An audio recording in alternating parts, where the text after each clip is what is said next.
Continuamos nuestra reflexión sobre la doctrina católica. Pregunta 156 del Catecismo Mayor del Papa San Pío X. ¿Cómo puede distinguirse la Iglesia de Jesucristo de tantas sociedades y sectas fundadas por los hombres que se dicen cristianos? ¿Cómo distinguir la verdadera iglesia? Hoy se habla de 50, 80 mil disque iglesias y cada día se fragmentan más y más. ¿Cómo saber cuál es la iglesia verdadera, auténtica, la que Cristo fundó? Y bien, entre tantas sociedades o sectas fundadas por hombres que se dicen cristianos, se puede fácilmente distinguir la verdadera Iglesia de Jesucristo por 4 notas, porque solo ella es una, santa, católica y apostólica. Entonces, para saber cuál es la Iglesia verdadera, hace falta buscar estas notas, y esto es tradicional de 2000 años. La Iglesia debe ser una, santa, católica y apostólica. ¿Por qué la iglesia verdadera es una? La iglesia verdadera es una porque sus hijos de cualquier tiempo y lugar están unidos entre sí en una misma fe, un mismo culto, una misma ley y en la participación de unos sacramentos bajo una misma cabeza visible, el romano pontífice, que es el Papa, y los obispos sucesores de los apóstoles. Entonces, la iglesia es una porque del siglo I al XXI, en todos los continentes, en todos los lugares, los fieles cristianos están unidos entre sí en una misma fe, mismo culto, misma ley, mismos sacramentos, misma autoridad apostólica, sacerdotal, papa, obispos y sacerdotes. Por ejemplo, nosotros católicos creemos en lo mismo que creían los cristianos del siglo I, siglo II, siglo III, siglo XV, siglo XX, siglo XXI.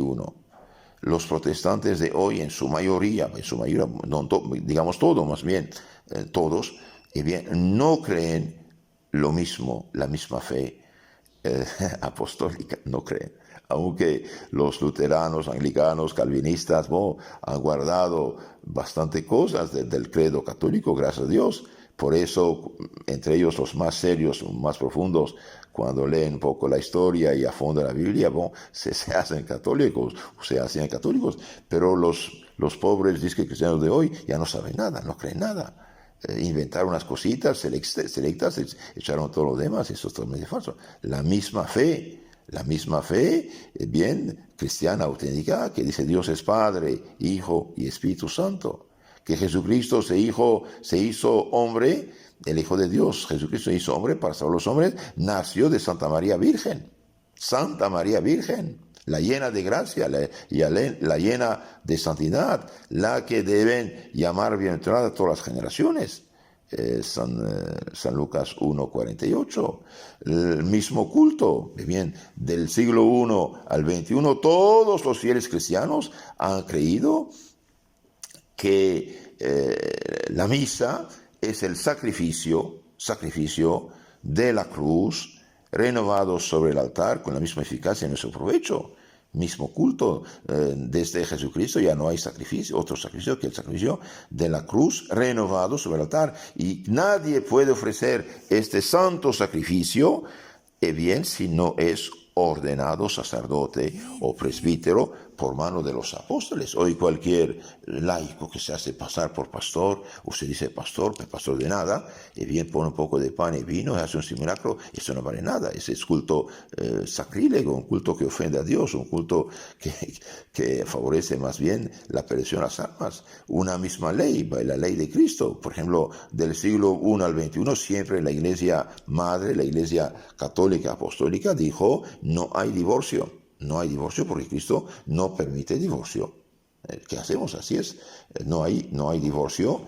¿Por qué? Porque porque Cristo dijo, lo que Dios ha unido, que el hombre no lo separe. El que deja a su esposa y va con otra es adúltero. Y bien, ¿qué pasa? Y bien, hoy todas las sectas protestantes, incluso las ortodoxas, y bien, permiten el divorcio. Es una catástrofe, misma ley.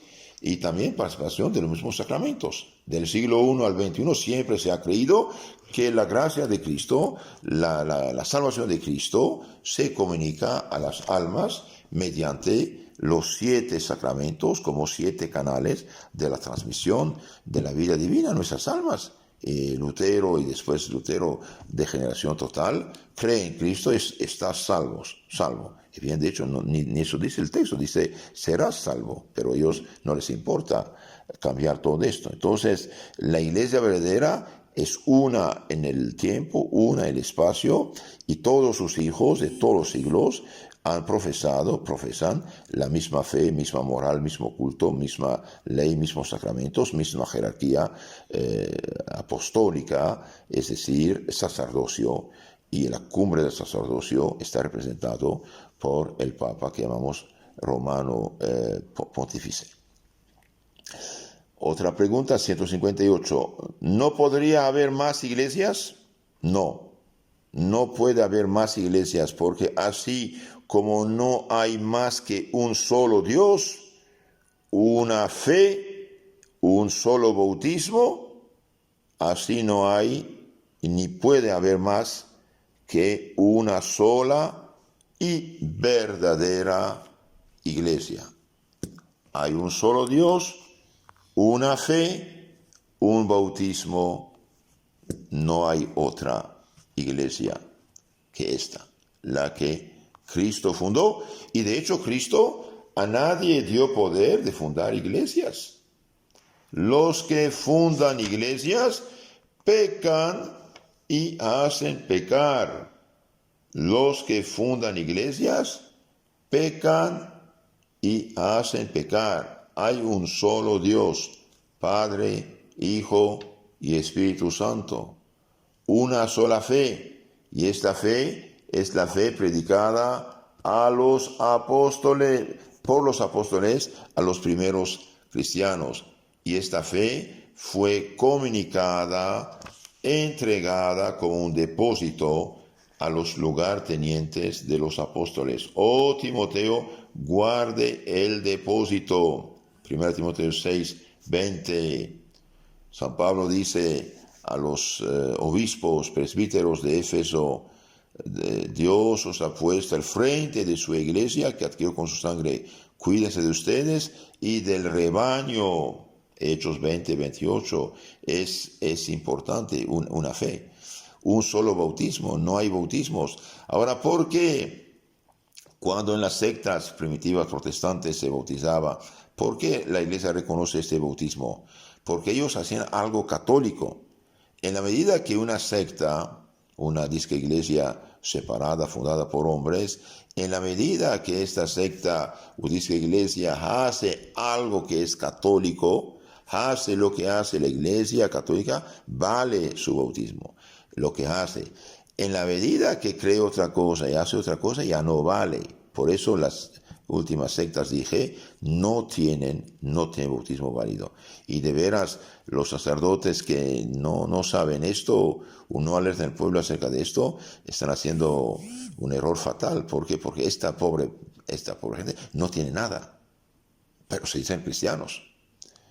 Y bien, entonces no hay otra iglesia que la Cristo fundó, y el que funda una disque iglesia bien hace el más grande pecado de su vida. Pregunta 159. ¿Pero no se llaman también iglesias los fieles unidos de una nación o diócesis? Entonces tenemos la iglesia católica, la que abarca todos los fieles de todas las naciones, de todos los siglos, de todos los lugares. También se llaman iglesia los fieles unidos de una nación, de una diócesis, pero con todo eso no son sino partes de la Iglesia universal con la que forman una sola iglesia. Por ejemplo, vamos a decir, la iglesia ¿de dónde? De China. Bien, la iglesia de China hace parte de la iglesia católica, es la iglesia local. Porque la iglesia verdadera, además de ser una, es santa. La iglesia verdadera es santa porque santa es su cabeza, invisible, Jesucristo. Santos muchos de sus miembros. Santa su fe, su ley, sus sacramentos. Fuera de ella no hay ni puede haber verdadera santidad. Entonces la iglesia es santa porque su fundador, su cabeza, es santo, Jesucristo. Porque Jesucristo mandó su Espíritu Santo para guiarla, protegerla, santificarla.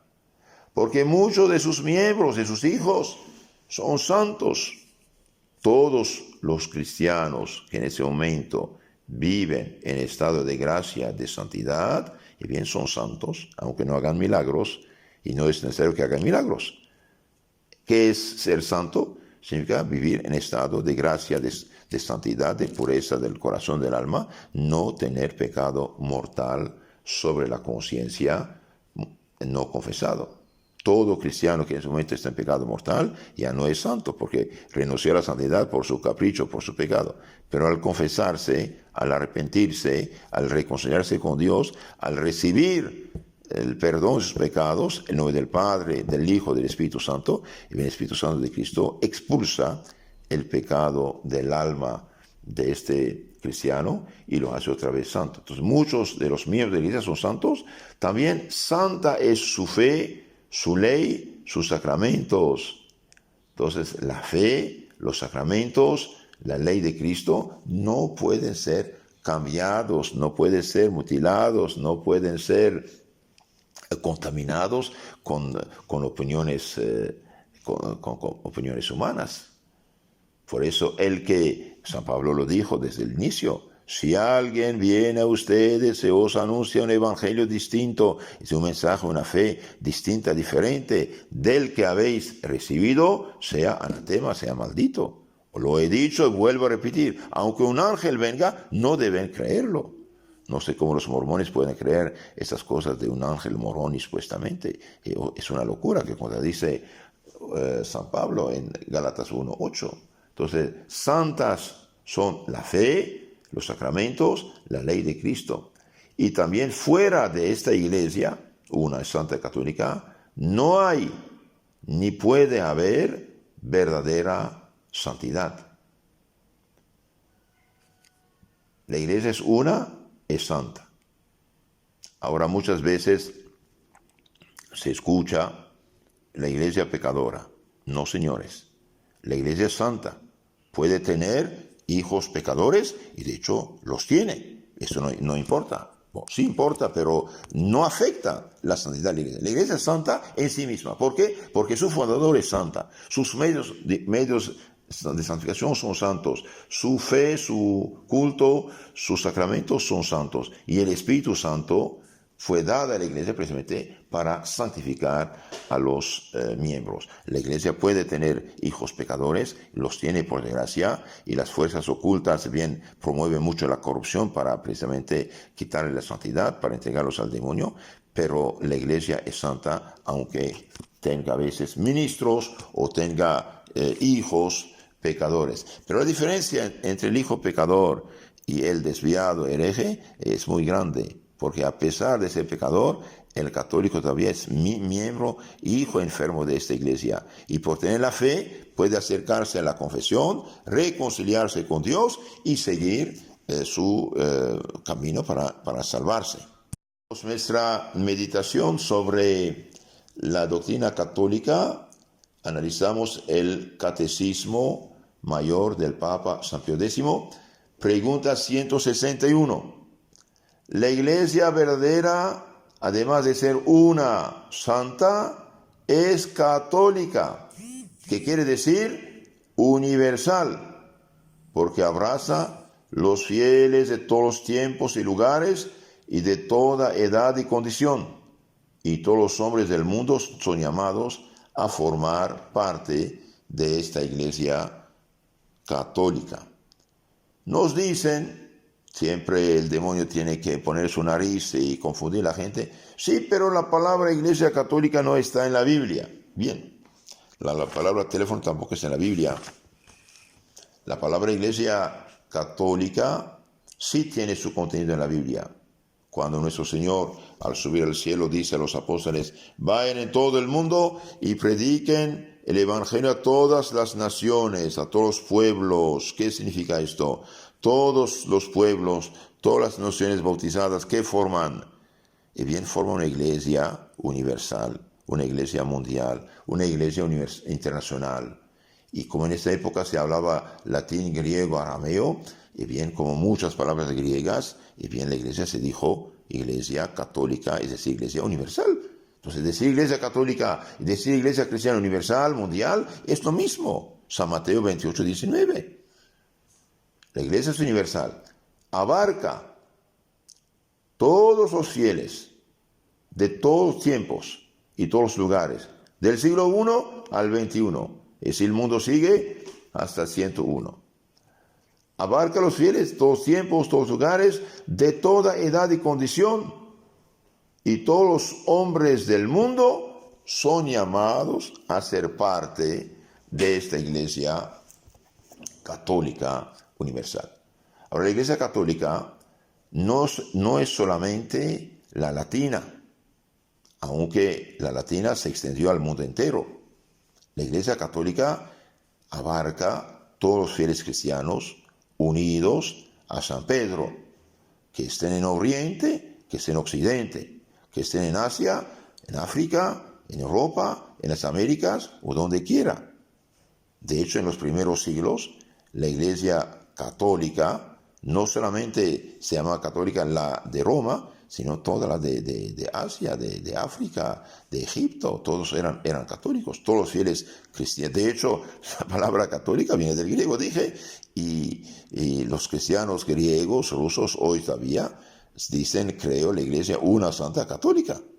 Pero ellos se dice católica, pero no creen, no rechazan, o sea, rechazan la autoridad del Papa. Eso es un problema de esta gente. La iglesia católica no solamente tiene el rito, por ejemplo, latino, romano, también tiene los ritos orientales. Todos los cristianos de Oriente, por ejemplo, los coptos católicos, los sirios católicos, los maronitas de San Marún, de Líbano, son católicos. Los caldeos son católicos, los rusos católicos, los griegos católicos, todas las comunidades cristianas de Oriente, separadas, por desgracia, unas de ellas en el año 451, lo que llamamos los monofisitas de Egipto, Siria, los jacobitas, regresaron en parte. Están divididas en dos, la rama ortodoxa y la rama católica. Los coptos, por ejemplo, de Egipto, hay los católicos y hay los ortodoxos. Los sirios, bien hay los siro-católicos, los siro-ortodoxos. Los caldeos todos son católicos, gracias a Dios. Los antiguos nestorianos, en 1555, en su mayoría, regresaron católicos y forman la iglesia caldea, que son católicos. Hay también los griegos católicos, los armenios católicos. Entonces, aunque no tengan la liturgia en romano, latino, ellos tienen su liturgia en su idioma desde los primeros siglos, pero son católicos. La iglesia católica es universal, abarca a todos los fieles, todos los tiempos, todos los lugares, toda edad y condición, y todos los hombres están llamados a formar parte de esta iglesia católica. Además de ser una santa católica, la iglesia es apostólica, es decir, saca su origen, remonta sin interrupción hasta los apóstoles.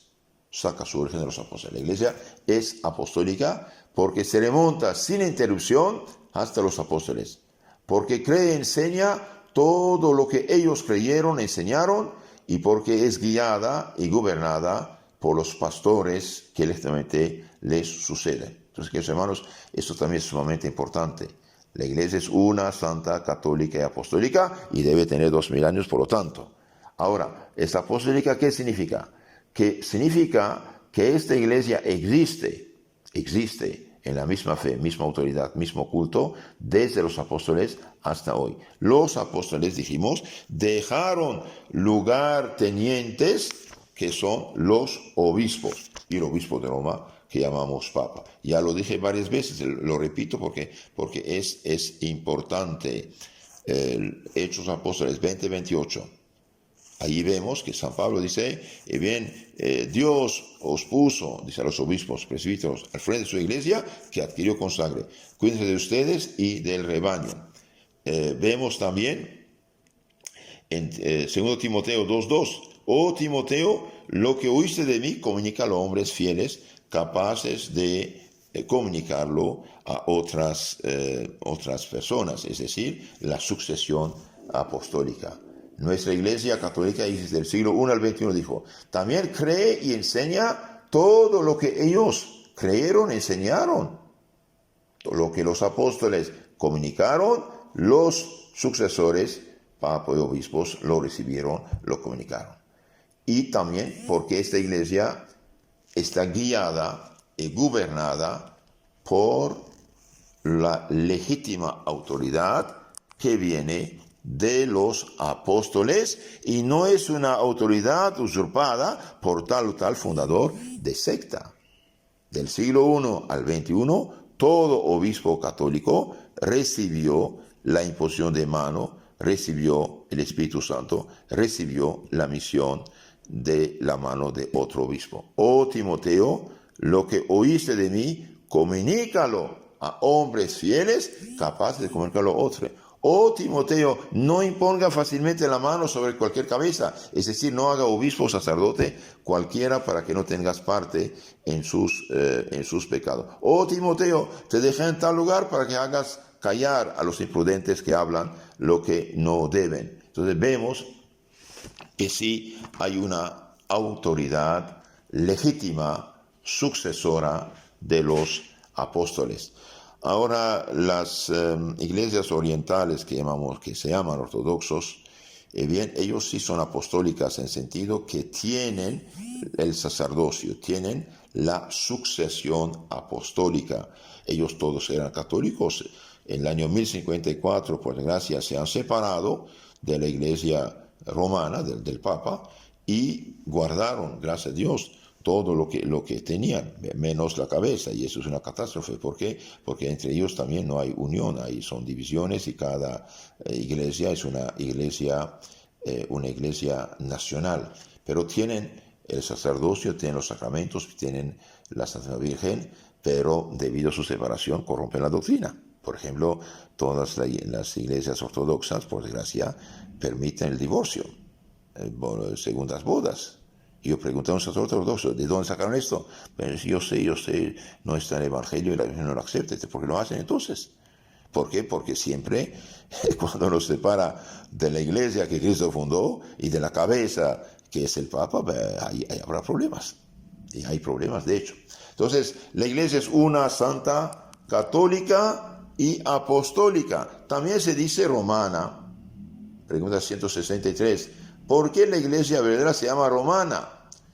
Se llama romana porque los 4 caracteres de unidad, santidad, catolicidad y apostolicidad se hallan solo en la iglesia que reconoce por cabeza al obispo de Roma, sucesor de San Pedro. La iglesia es romana porque San Pedro, San Pablo, predicaron en Roma, dejaron la autoridad en Roma y confiaron la sucesión apostólica al obispo de Roma. O si si San Pedro hubiera sido crucificado, no sé, vamos a decir, en Madrid, sería en Madrid, sería en España, pero murió en Roma y ahí quedó la autoridad apostólica en Roma. Y además, esta iglesia que llamamos romana, cuidado, no es como dicen los protestantes, fue fundada por los paganos romanos. No. Los paganos romanos, durante casi 300 años persiguieron la iglesia. del año 64, Nerón, hasta 312, bien, los emperadores romanos, bien, persiguieron a muerte la iglesia, mataron prácticamente, si me acuerdo bien, todos los papas de esta época, todos son santos y son mártires.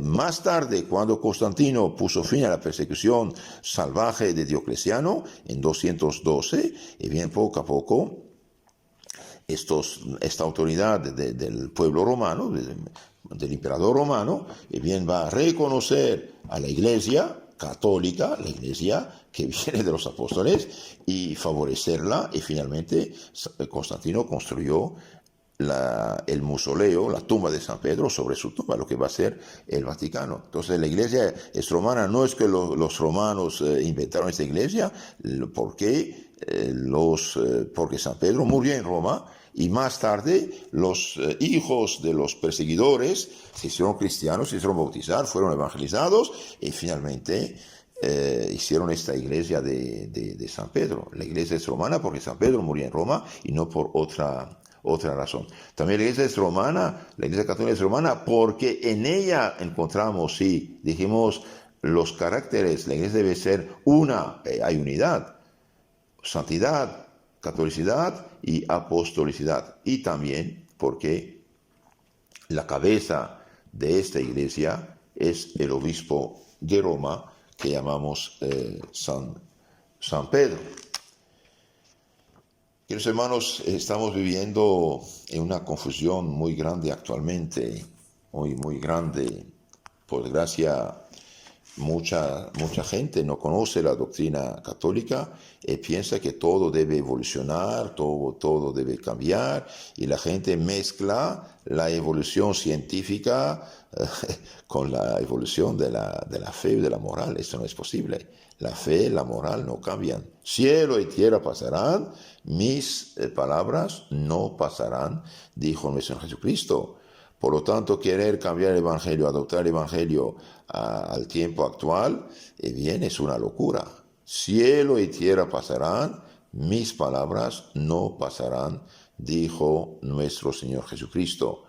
Tenemos que aferrarnos a la doctrina de todos los santos, de todos los papas, de todos los concilios, de toda la enseñanza de los obispos de 2000 años. Ahí está la llave. Y todo esto está resumido en el credo. Cuando decimos credo en la iglesia una, santa, católica, apostólica, no debemos movernos de ahí. No debemos movernos ahí. Incluso aunque hoy vivamos una crisis bastante peligrosa y grave, bien, aferrarnos a lo que fue comunicado, punto. Debido a que la fe no cambia, ahí en nuestros catecismos, en las obras de los santos, de los papas, ahí está la fe. No vamos a inventarla ni modificarla, ni tampoco rechazar la autoridad que existe. Aunque haya problemas, y hay problemas, es verdad, pero no se rechaza la autoridad. ¿Por qué? Y porque la iglesia pasó por tempestades, tormentas. Después de un tiempo, la situación se clarifica, la neblina se va, el sol luce y finalmente se va más clara las cosas, y la autoridad después hará un juicio de tal época. Lo que pasó, por ejemplo, no sé, en tiempo del arrianismo fue una catástrofe. El arianismo, una secta inventada por un santo llamado Ario, negaba la divinidad de Cristo. Durante décadas tomaron el control de la iglesia. Y bien, había arianos, semi-arianos, tres cuartos de arianos, semi-arianos, ultra-arianos, y finalmente los católicos fueron perseguidos. ¿Qué pasó? En el concilio de Constantinopla en 381, el arianismo fue condenado, su obra fue condenada y se reafirmó la fe católica del credo de Nicea.